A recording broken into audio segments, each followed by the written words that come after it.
حضور معلم کائنات صلی اللہ علیہ وآلہ وسلم نے فرمایا، اپنی ران ظاہر نہ کرنا اور کسی زندہ یا فوت شدہ۔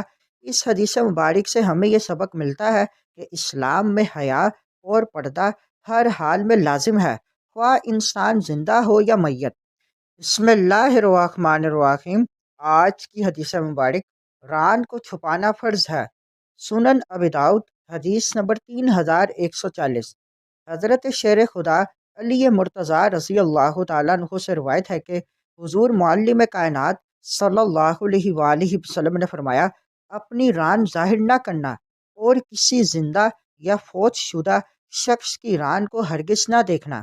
اس حدیث مبارک سے ہمیں یہ سبق ملتا ہے کہ اسلام میں حیا اور پردہ ہر حال میں لازم ہے، خواہ انسان زندہ ہو یا میت۔ نبی کریم صلی اللہ علیہ وآلہ وسلم نے واضح طور پر فرمایا کہ ران کو ظاہر نہ کرو اور نہ کسی کی ران کی طرف دیکھو، کیونکہ یہ بدن کا وہ حصہ ہے جو ستر میں شامل ہے۔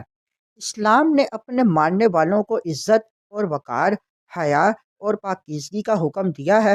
اسی لیے مردوں کے لیے ناپ سے گھٹنے کے نیچے تک کا حصہ چھپانا فرض ہے۔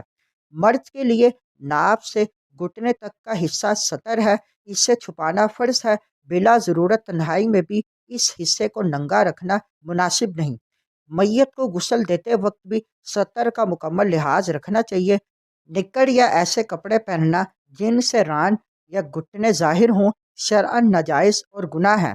اسلام نے جسم کے چھپانے اور حیا کی سخت تاکید فرمائی ہے۔ ران کا حصہ ستر میں شامل ہے، لہذا اسے چھپانا فرض اور ظاہر کرنا گناہ ہے۔ اس حدیث مبارک کو مزید آگے دوستوں تک پہنچائیں۔ مزید معلومات کے لیے ہمارے چینل کو لائک اینڈ سبسکرائب کریں۔